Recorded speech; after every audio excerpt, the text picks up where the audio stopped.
Hi guys, MrRoflWaffles here. This is a worst to best ranking of the swords in Citadelle Des Morts, and we're going to be evaluating them on a few different factors. First of all, obviously, how powerful they are needs to be addressed, but we should also talk about how easy they are to get as well, because if there's something really tedious to get in the game, you're going to do it less often, right? So we'll talk about all this as we go through each sword, and we'll start with number one, which is pretty obviously the base sword. This is obviously the easiest of all the swords to get, so you just gotta kill zombies after round 10, which are wearing the armored kind of headplate things, and they'll drop a stamp, and then you can exchange a stamp for a sword from any of the 4 knights, and all 4 of the knights at their base version look exactly the same and act exactly the same. They will 2-hit armored zombies on round 17 without melee macchiato, which is pretty good, right? But if you consider the fact that you can't go and upgrade its rarity and put ammo mods on this and stuff like that in the same way that you would with maybe the knife in your dedicated melee slot, then it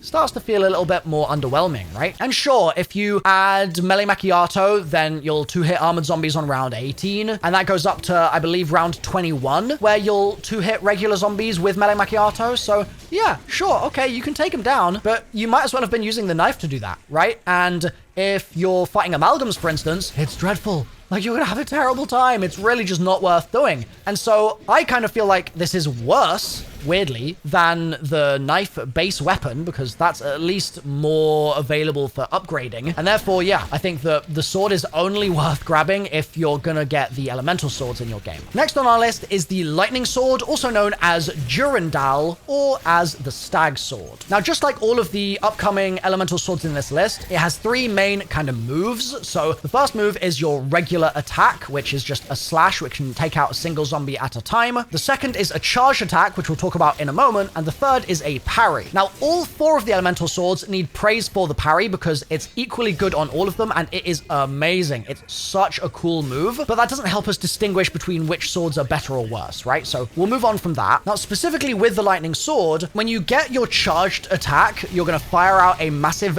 beam in front of you, and it's gonna stun zombies and slowly kind of tick down their health bar chunk by chunk. But that means it's the only of the elemental swords to not instantly kill zombies with its special. And this just, by default, in my opinion, means that it's worse. Like, sure, you can stun zombies with it. Wow, crazy, right? But if the zombies aren't dying, is that really that useful? I don't know. I feel like I'd rather just have a sword that can actually take other zombies down at all times, whenever I pull it out. And on top of that, when the other swords are killing, they'll do it via a lot of wave clear, right? Whereas this sword only really hits a few zombies at a time, so you kind of have to sort of strobe the beam back and forth and stroke the zombies with it, and that just makes it feel subpar. And don't get me started on the fact that you have to spend some precious salvage on dead wire in order to get this, and granted, it might not be the end of the world if you want to have dead wire in your game, but still, I'd rather not have to spend salvage if I can possibly help it, and some of the other swords on this list have much fewer requirements to worry about. So the lightning sword overall just doesn't score a lot of points for me, and that's why it's the lowest of the 4 elemental swords. Next is the fire sword, also known as the dragon sword or the Caliburn sword. The special ability for this one is to fire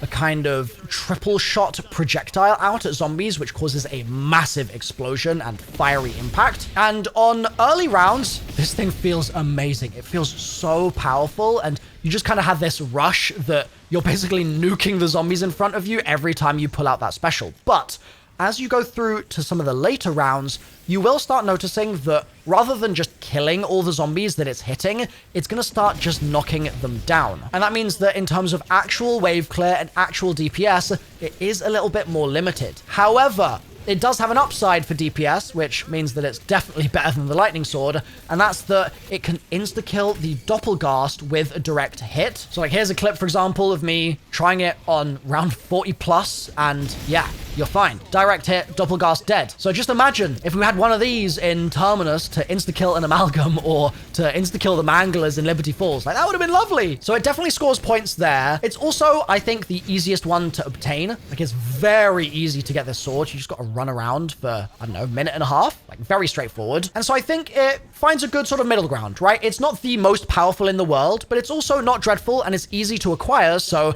it gets a kind of middling placement on our list. Next is the Dark Sword, also known as the Balmung Sword or the Raven Sword. Now this is a weird one. It's a mixed bag. I think that a lot of people think this is the best sword in the game. I'm gonna be for real here. I'm seeing a lot of Raven Sword lovers in my comment sections, etc. But there are a few reasons why I can't put it top. So let's just go into the details now. First of all, its special ability is basically a Casimir, kind of. So it will suck up some zombies and those zombies will get taken out. So it's powerful in that regard. Like, you're going to just kill a bunch of zombies very fast, but it does last a shorter amount of time than a Casimir. So you do need to bear that in mind. And it's really good as a get out of jail free option, right? So if you're trapped in a corner or something and you pop this black hole, ether tear, whatever you want to call it, effect, yeah, you're going to get out of that situation. And that is really useful. Like, I feel like in zombies nowadays, we have a lot of different get out of jail free cards, but you can never have too many, right? Like, having a chopper gunner is great, and having a gobblegum to get out of situations is great, and having a monkey bomb or a Casimir is great, but